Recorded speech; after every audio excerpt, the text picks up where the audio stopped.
Hello, welcome to What's on My Mind with Fiona. I'm your host, Fiona Kane. So, I'm going to start by talking about preferred pronouns today. And what I want to talk about is I'm referring to a conversation that was sort of started by Erin Molan the other day. And I really like Erin Molan. I have a lot of respect for her, and I agree with her on many things. This is just one area where I just can't agree with her, and I'll explain to you a little bit why. So she was referring to and I can't, the detail doesn't matter. But anyway, I think it was in Congress somewhere in the US. It was in some sort of meeting or some sort of Congress meeting. And what happened is essentially there is what they call a trans woman, or what I call a man who's dressed as a woman, is one of the congresswomen, whatever you want to say. And the person who addressed this congressman called him her. No, sorry, called him him. So I think he said he or something, but misgendered, right? What that they call it misgendered. I call it accurately gendered, but they call it misgendered. So stuff gets very confusing, which is why I don't want to do it in the first place. But essentially, if someone has decided that they are now the opposite sex, it's considered to be misgendering if you call them he and they consider themselves a she. And this is where I feel like people like Megyn Kelly and Kelly J. Keane, people like that have really laid the ground for this, and also J.K. Rowling, people like that, because my issue with using someone's preferred pronoun is a few things. So first of all, what I will say is I will use someone's name. So whatever name you have chosen for yourself, I will use that. So if it is a man and say Bruce Jenner, if I was friends with him or if I was talking about him, I'd be happy to call him Caitlin. If that made him happy, I'd be happy to call him that. And I think it's just very respectful just to call people by their given name, whatever that is. And a lot of people change their name for a million reasons that have nothing to do with changing their sex or whatever, which you can't do. But anyway, so fine, whatever. I think it is respectful to use someone's name. The problem with using people's preferred pronouns, though, is that first of all, it's just not the truth. You are not telling the truth. So me calling you by your given name, whatever that is, it's fine. And also there's so many names that are kind of genderless names, like Taylor is a boy's name and a girl's name, or Lee or names like that. But if I call you her or she and you're a man, that's just not true. And the problem with it is that if I then want to go on to say that men shouldn't be allowed to be in women's spaces, but I have called you she or her, I've just taken away my whole argument. Because if I acknowledge that that man is a woman, then how can I argue for him not being in women's spaces? So it's as simple as a definitional thing that once I acknowledge that, one, it's acknowledging a delusion, which I don't think is true.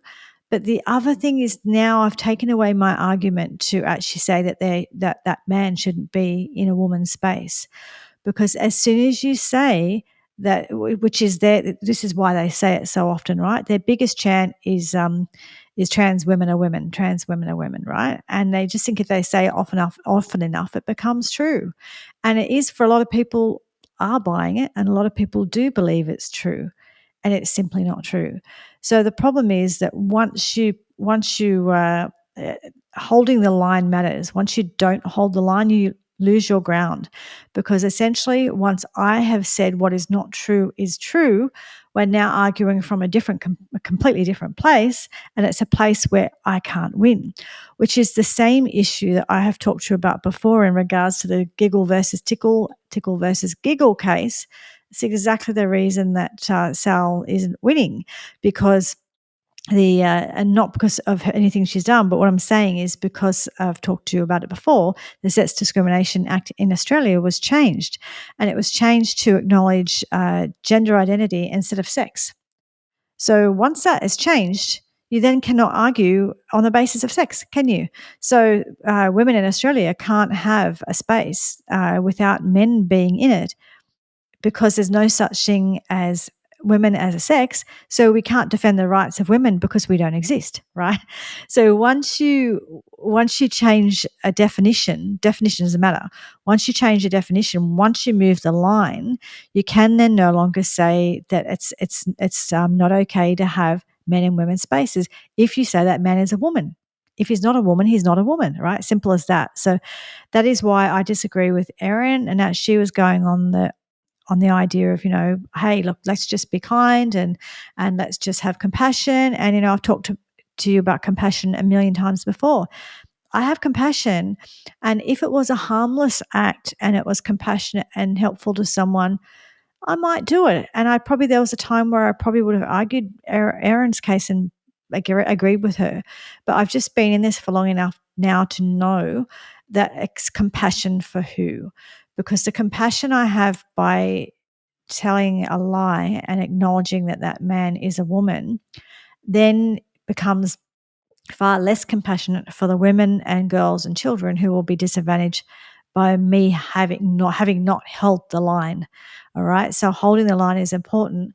And I have got compassion for the women and girls. And if that means that sometimes it might hurt the feelings of a man who wants to be called a woman, to me, I just think, well, that's, when it comes down to it, it's what it is what it is, isn't it? It's worth it, because I can't. I've got to decide. Sometimes you've got to decide who you're going to be compassionate to, and so I decide I'm going to be passionate to women and children, and even that, if it offends someone who wants to be called something and not. So it's as simple as that. And one thing I saw today, which I thought was quite good, is on Biological Reality Australia, on their public Facebook page. They actually had a meme that said this, and I think it's absolutely true. More and more women are starting to understand that trans activism means women's rights are transphobic. Women's biology is transphobic. Women's privacy is transphobic. Safeguarding children is transphobic. Homosexuality is transphobic. Feminism is transphobic. So if everything's transphobic, does it tell you something about this activism? No, it tells you a lot about the activism, that we have to actually completely change the idea of what reality is and only support the rights of trans people, apparently, and not support the rights of anyone else. Too bad for the LGB part of the LGBT, because LGB don't matter, because T matters more. And too bad for women, too bad for children. And when they're talking about story hour, what is it, the story hour that they do, I always forget what they call them, drag queen story hour. They complain about the fact that they're not allowed to talk to children. Yeah, no.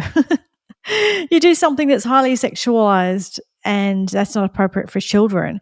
And it's funny because they're not trying to do the same thing they're not going to nursing homes or going and talk, other people. They only want to access to children. Why do they want access to children? That's just weird.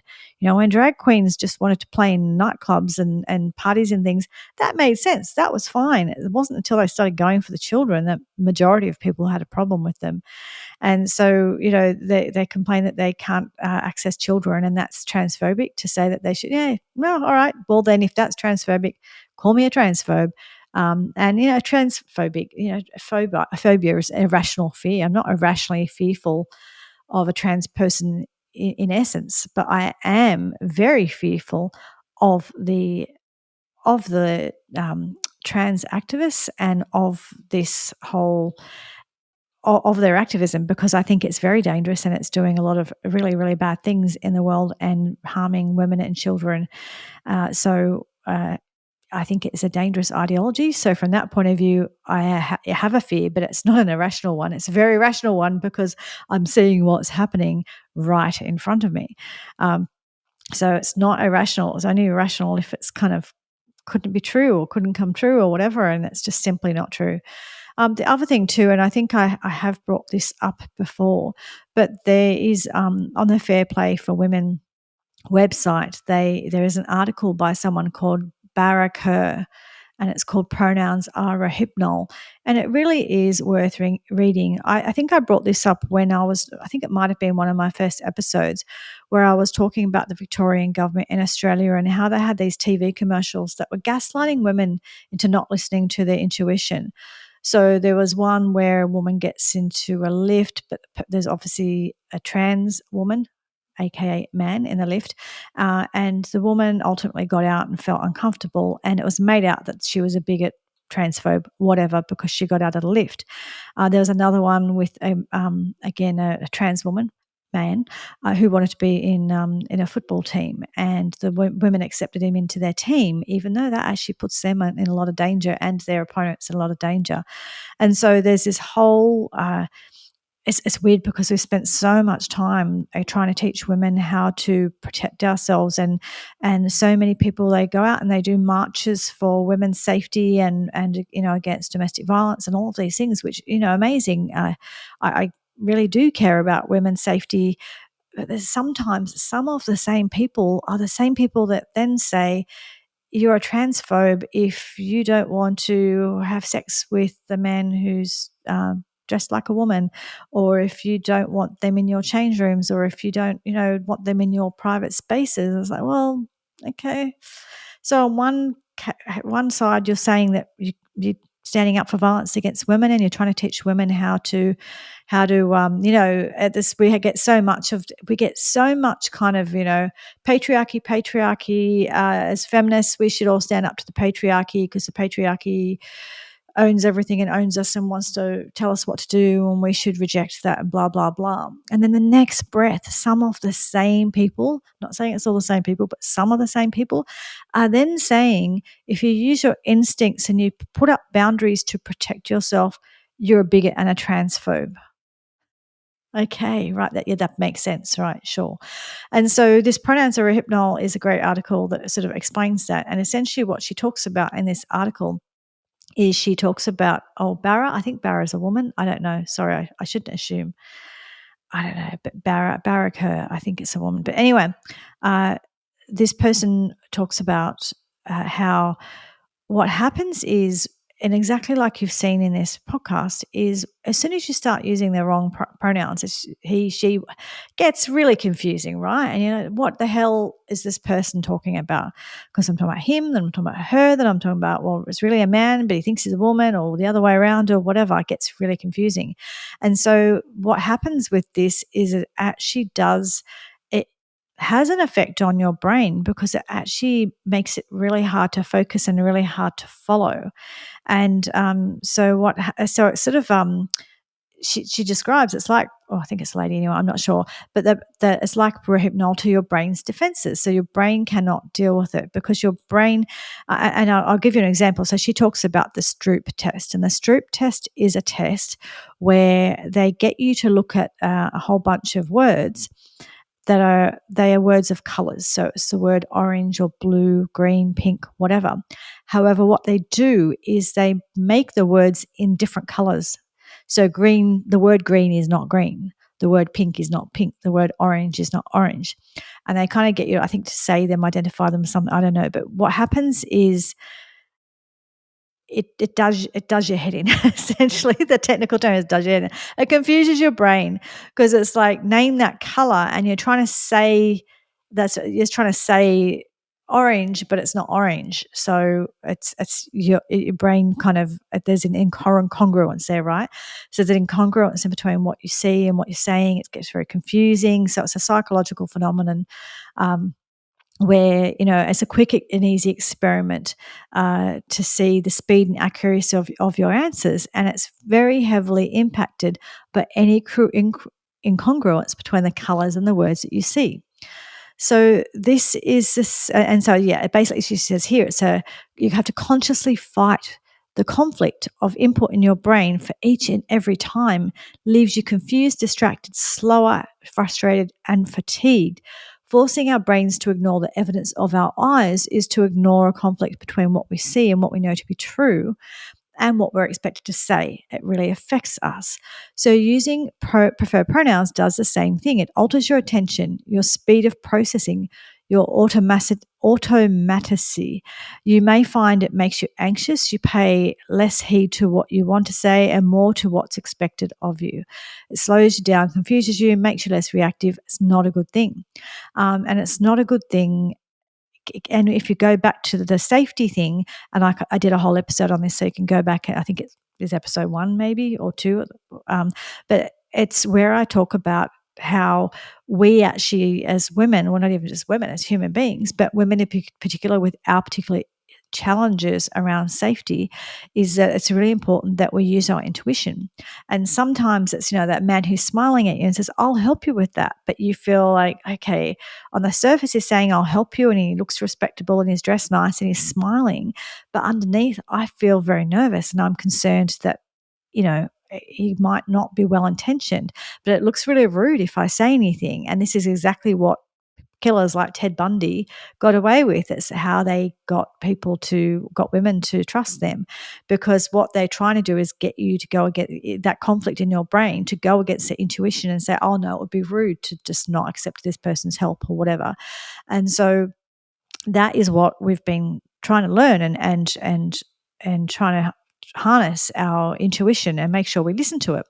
But what we're being told now is that man who wants to be in your private space. So, he's 6'5" and whatever, but of course he calls himself Miss Sue or Shirley or something. You have to just go along with the fact that this is a woman, and it's completely incongruent, right? So your intuition, your instincts say there's a man in my space, I don't feel safe, but you've got to constantly override that. And part of the actual with Riley Gaines, the swimmer, she was talking about this, that when the swimmers all complained suddenly that they had a man in their change room, they had this 6-foot odd man in their change room, and he would be there, like it takes them like 20, 30 minutes apparently to get in and out of those swimsuits that they wear for these swimming competitions, these girls, right? So you can imagine how intimate that is and how embarrassing that is, and how, self how you'd be feeling just really, really open to, well, what's the word I'm looking for? Look, really vulnerable, right? You'd be feeling really, really vulnerable and self-conscious, right? And what happened is that, they had this guy in there, 6-foot guy in there, just watching them. And then what he would do is get his gear off and walk around the change room and rub his parts, because he had the parts, up against them, right? And the girls who complained about this were sent for re-education. We'll send you for counselling to re-educate you. So instead of counselling to deal with their real issues of having a man in their private spaces, and some of these girls are people who'd been in the past and maybe who'd dealt with some sort of sexual assault or something like that, right? So these girls have had trauma around, men in their private spaces that they wanted to feel safe. So these girls who complained and said, this isn't okay to have this man in here, I feel really unsafe, instead of understanding and going along with them, they were gaslighted and taught, no, by mental health professionals as well. They were told, no, that makes you transphobic, that makes you a bigot. No, he is really her, and you have to embrace her and feel safe around her, and if you don't, there's something wrong with you. And that's exactly what's happening. Is so we're getting this like re-education, and I see it all the time. People are always telling me how they can re-educate or educate yourself. What they mean is re-education, so that I can put down my defenses and put down my intuition. And what is it, the Star Wars thing, the mind, the don't believe what you're seeing kind of thing. What is it? It's, I don't know. I keep forgetting all of my analogies today. It's terrible. But the just whatever you do, don't believe what you're seeing stuff, right? So this is what they're trying to do. Don't believe what you're seeing. Believe what we tell you is true. And what it does is it messes with your head. It slows you down, and then it makes it really hard. You can't really listen to your intuition, and that is what a lot of the woke mind virus has done to people, right? The woke mind virus has, because you see it, right? Because when people are talking about anything on the spectrum in this social justice stuff and whatever it is, they'll be saying, trans women are women, trans women. And then when someone asks them a question, one that they have to think about, you almost see like it's like computer says no, like they just can't. It's like a malfunction going on in their brain, and they don't know what to say, and then they just go back to like saying the thing again because they don't know what to say. Because there's no thought behind it. These are just mantras that they're taught. They're taught to say it, and they're taught to believe it. But if you ask them too much, because there's nothing behind it, there's nothing underneath it except for this terrible activism, and but there's no reality underneath it. So you scratch the surface, and they just get super confused because they've been re-educated to not listen to themselves and not listen to their intuition. So here it is: pronouns like hypnosis. So the final part of it says that they dull your defenses, they change your inhibitions. They're meant to. You've had a lifetime experience of learning to be alert to him and relax to her for good reason. This instinctive response keeps you safe. It's not even a conscious thing. It's like your hair standing on end. Your subconscious brain is helping you not get eaten by the saber-toothed tiger that your eyes haven't noticed yet. Right? So that's exactly what's happening. Is we're telling women and girls to go against their intuition, and if it comes down to it, we need to use our intuition to protect ourselves. And if occasionally that means being, offending a man who might be a really nice man who means well, but you know, then so be it. And if that means telling men who like to put dresses on that they're not really women and they can't be in women's spaces, well, that's just how it's going to be. That's just the way it goes. They just will have to deal. So yeah, I really like Erin Molan, but I really disagree with her on that one. She has a daughter. I think if ultimately in time, most people when they're in this space come to understand this one. So I think that she probably will. I just think that she says, "Oh, it's mean," and I get why she says it's mean and where she's coming from, but I think it's just the deeper understanding of what it means to hold the line and why we need to hold the line is where you understand that it's not just simply being spiteful or mean. It's not intentionally being mean, but it's actually protecting a line that really matters, because once we change definitions, then we haven't got a moral or legal leg to stand on, and then we can't protect ourselves. And a lot of this language is made to stop us from using our intuition and protecting ourselves. So it really, really matters. So that's the main thing. I wanted to talk about something else today, but I think I'm running out of time. Hang on, let me just check. I'll come back. Something that is actually worth knowing that I'll just add on to the end of this is there is in regards to the trans community, as in not in individuals who call themselves trans, but again activists. What happens is within their community, when you think that you might be trans or when you're exploring this, I think I've talked about it before, but what happens is especially these young people, they get love bombed. They get really brought into the community and love bombed, and they are promised, they are told that becoming trans, or not becoming trans, they are told that they are trans. Of course you're trans. There's no other answer for what's going on for you. You are definitely trans, and that transitioning is going to make everything better. You'll be so much happier when you transition. All of your problems will be answered. Everything will be much better. You'll feel so much better. Your mental health will be much better. Everything will be great. And what happens in these communities is it's very much like a cult.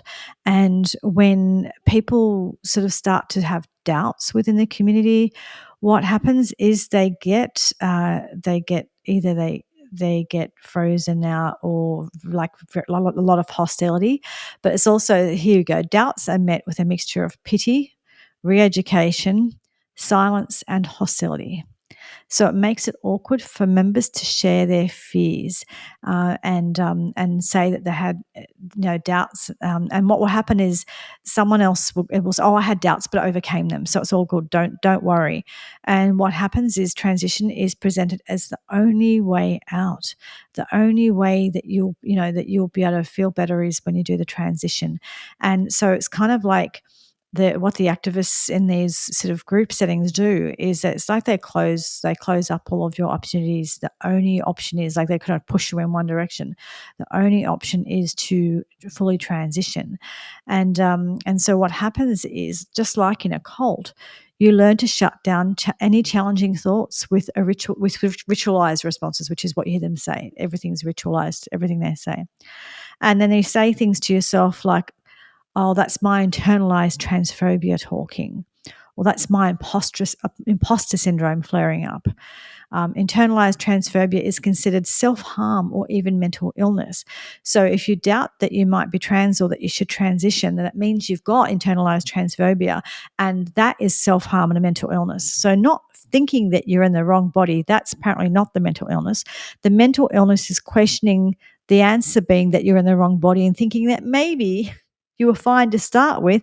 Well, if you're starting to think that maybe I was born in the correct body and I don't need to have all of these uh, surgeries and hormones and things like that to get better, well, then you are told that you are mentally ill and that you have internalized transphobia. So things become opposites. So the truth, and that's why I talk about the truth. The truth matters, because so this is what happens to these young people when they think, "Oh, maybe I shouldn't be I shouldn't be doing this. Maybe I shouldn't be taking the hormones. Maybe I was all right how I was. Maybe I'll be okay if I stop all of this." They're actually told that that is internalized transphobia, which is a type of self-harm and mental illness. So they're told they're mentally ill for thinking that maybe they're not mentally ill. It's just that's I mean, it does your head in, right? That's why it's so confusing. That's why we just don't lie in the first place. So they're actively discouraged from any outside information, and especially anything related to detransition. Detransitioners are the worst thing ever. And actually, this week was Detransition Awareness Day, and there was, if you Google it, you'll find on the GenSpect social media pages, you'll find some really great. They went to Congress and different conversations and stuff, and they were actively talking about detransitioning. And just some of the stories are just heartbreaking. But anyway, they're actively discouraged outside information, and they're told that a lot of detransition content is fake propaganda to gaslight real trans people into detransitioning. So, if in doubt, consume more trans content and accept yourself. That's what they're taught. So, so it's like gender dysphoria. It's a cognitive dissonance. It's a painful gap between fantasy and reality. So that's why it actually gets worse. In a lot of cases, it gets worse for these people the closer they get to transition, because the closer they get to transition, the more steps they take, the more that cognitive dissonance happens, where it does things don't match, and things don't match because they were fine in the bodies that they had in the first place. So, and each broken promise of transition as it gets worse along the way is an invitation to renew your faith in the process. This is sounding like Scientology or something, isn't it?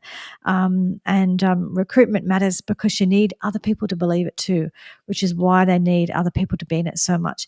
And actually, the very cynical part of me is saying that this is why a lot of men who think they're women, whatever, want young people to transition. They want young people to transition because they want to justify themselves.